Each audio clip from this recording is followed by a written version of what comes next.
كان في ولد اسمه فيليب، وكان ليه أخت اسمها مايا. ومايا كان شكلها الأولاد والبنات بيقولوا إن شكلها مش جميل، مع إن مايا كانت بنت جميلة خالص، عشان كانت أخلاقها حلوة خالص، وكانت بتساعد كل الناس، وكانت طيبة جدا جدا جدا. بس هما بيقولوا إن شكلها مش حلو. بس فيليب كان بيقول لها: يا مايا، أنا شايف إنه انتي أحلى من أي بنت تانية. فمايا كانت بتقوله: أحلى إزاي بس؟ فبيقول لها: أنا شفت بنات كتير شكلهم حلو، بس طباعهم وحشة وأخلاقهم وحشة وتصرفاتهم فيها أنانية. أنا متهيألي إنه الجمال هو جمال الشخصية، وجمال التصرفات أحسن بكتير من جمال الشكل. وبعدين مايا كانت بتقوله: بس أنا نفسي يبقى شكلي حلو. ففيليب كان كل يوم يصلي ويقول: يا رب خلي مايا شكلها حلو. وبعدين مايا كل يوم كانت تقف تصلي وتقول: يا رب أنا نفسي أبقى شكلي حلو. وفيليب وهو بيصلي كمان كان بيفكر. ودي حاجة حلوة خالص، ان احنا مش نطلب من ربنا بس، لكن كمان نحاول احنا نعمل حاجة. يعني ربنا يعمل حاجة واحنا نعمل حاجة، مش ربنا يعمل كل حاجة واحنا نبقى كسلانين، او احنا نعمل كل حاجة ونقول احنا هنعتمد على نفسنا بس. لا، نطلب من ربنا وكمان نعمل اللي علينا. واللي على فليب انه كان بيفكر ازاي يخلي مايا مبسوطة بشكلها، رغم ان هو كان مقتنع ان هي بنت جميلة جدا. وبعدين فيليب كان بيجرب حاجات. كان وهو ماشي يشوف مثلا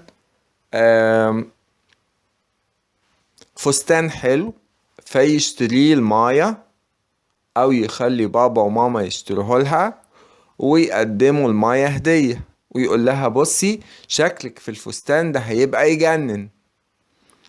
ومايا تلبس الفستان وتبص لوشها في المراية وتقول: بس انا نفسي يبقى شكلي حلو. فيليب يفكر حاجة تانية، يقول: البنات ساعات بيحبوا يلبسوا توكة او غويشة او حلق شكله حلو. فكان اول ما يلاقي توكة او غويشة او حلق شكله حلو يقوم شاريه من مصروفه ويقدمه لاخته مايا هدية، ويقول لها: لما تحطي الحلق او الغويشة ده هتبقي شكلك حلو. فكانت مايا تعمل كده وبرضه تقوله: بس انا نفسي يبقى شكلي حلو، بعد ما تشكره طبعا. المهم فليب ما كانش سايب اي فرصة غير لما يحاول يخلي اخته شكلها احلى اذا كانت عايزة كده. وبعدين مايا نفسها كانت مش عارفة تعمل ايه.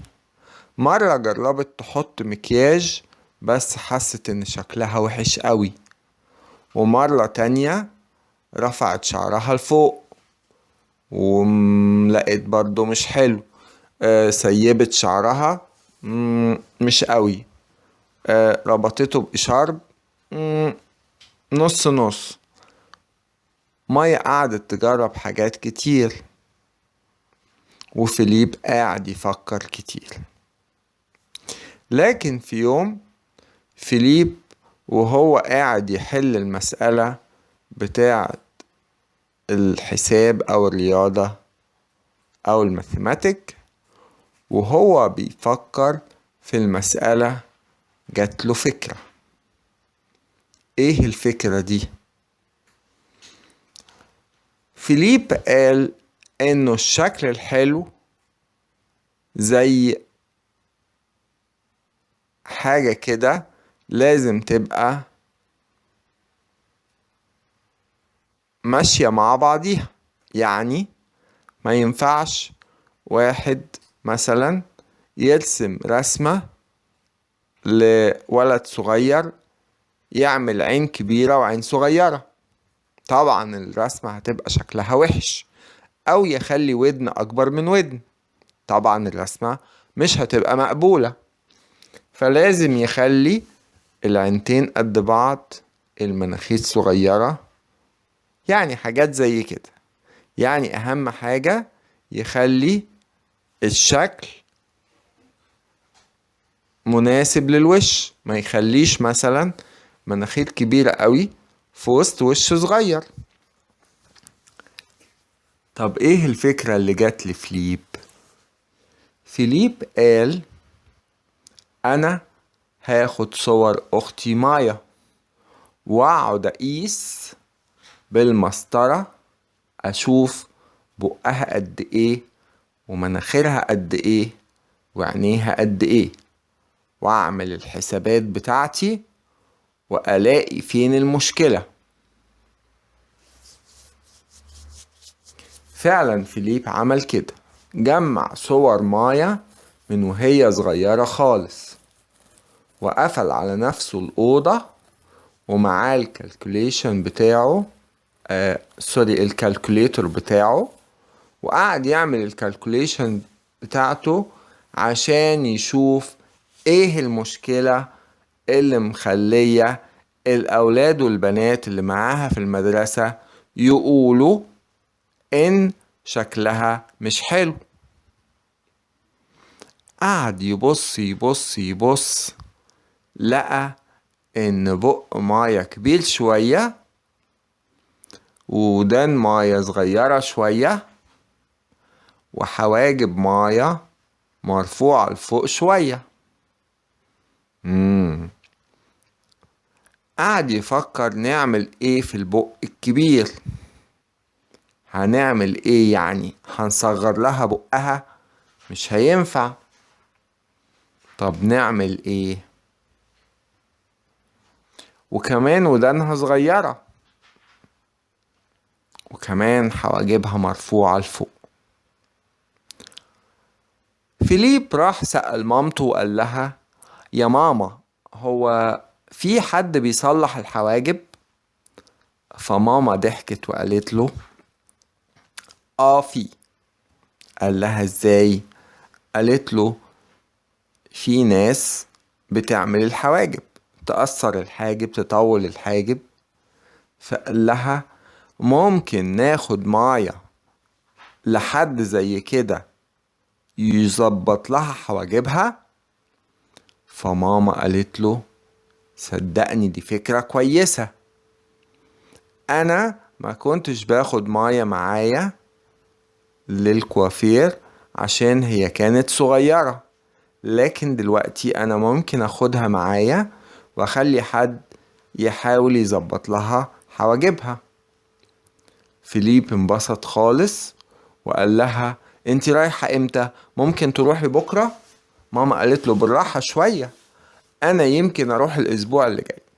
فيليب فضل مستني على نار، عايز يشوف لما مايا تروح وتعمل حواجبها هيبقى شكلها ايه. ماما عارفة واحدة شاطرة خالص بتظبط الحواجب. فعلا ماما بعد اسبوع اخدت مايا معاه. مايا تقول للماما احنا رايحين فين؟ فماما قالت لها في واحدة هتظبط لك حواجبك. فمايا قالت لها وهيبقوا شكلهم احلى؟ ماما قالت لها متهيألي. تعالي نشوف، مش هنخسر حاجة. فعلا مايا راحت مع ماما ورجعت شكلها مختلف شوية.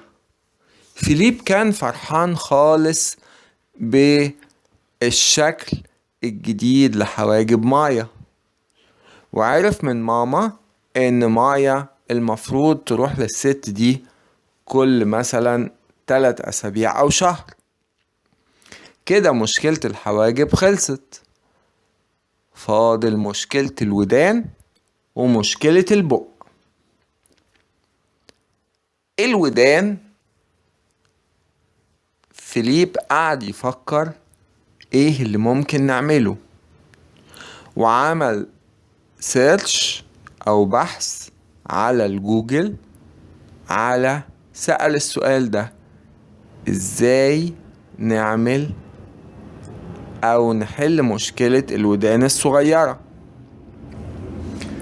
فيليب لانه شاطر في الانجليش كتب السؤال ده بالانجليش، وفعلا لقى اجابة. فيليب لقى حد بيقترح ان اللي ودانه صغيرة ممكن يحط، لو بنت يعني، يحط حلق حجمه متوسط عشان يخلي شكل الودان كأنها تكبر شوية، وفي نفس الوقت الحلق ما يبقاش كبير قوي يبوظ شكل الودان. ففليب نزل هو ومايا، أخدها معاه وقال لها: أنا نفسي تنقي حلق بالمواصفات اللي أنا هقولك عليه، يكون مدور ويكون لونه حلو وما يكونش كبير، يكون حجمه متوسط. فعلا مايا راحت تدور معاه ولقت حلق أو 2 عجبها. فيليب اشتريهولها من مصروفه، ولما حطوها على ودانها، حطوا الحلق على ودان مايا، شكل الودان بقى جميل خالص. فيليب كان فرحان خالص بالموضوع ده.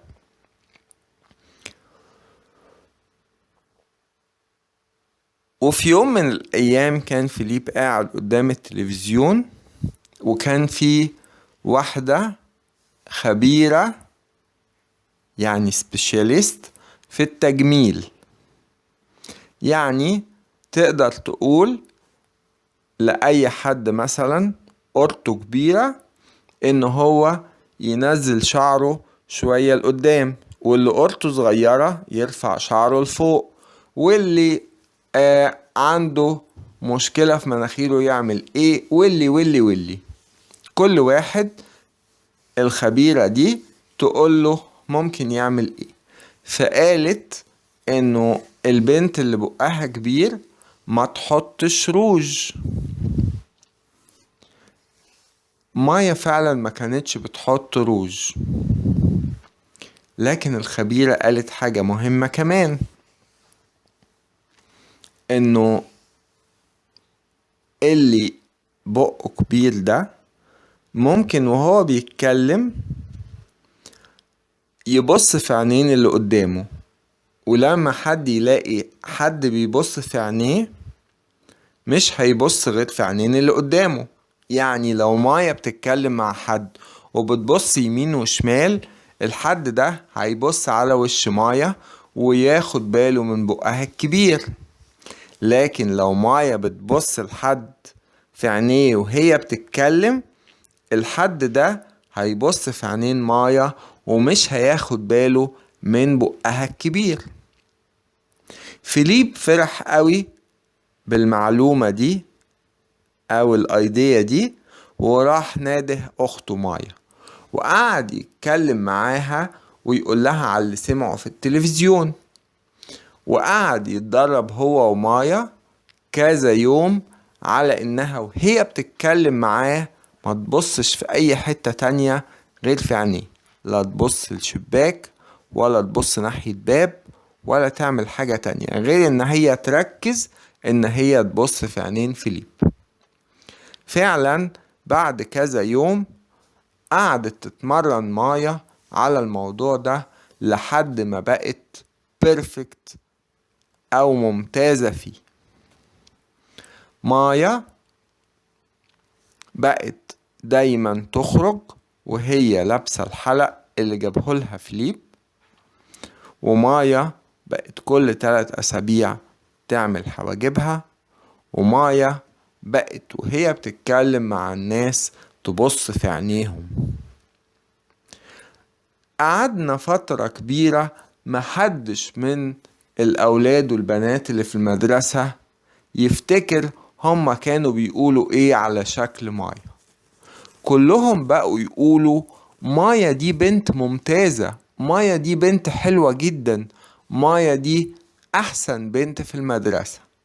محدش بقى يجيب سيرة إن هي شكلها مش حلو، لأن مايا كانت أساسا بنت حلوة جدا، طيبة وأخلاقها كويسة وبتحب وتساعد الناس، ولأن أخوها كان بيحبها وقعد يفكر إزاي يخليها شكلها أحلى وأحلى، ولأن هم عملوا حاجات ما هياش غلط، حاجات بسيطة صلحت الموضوع.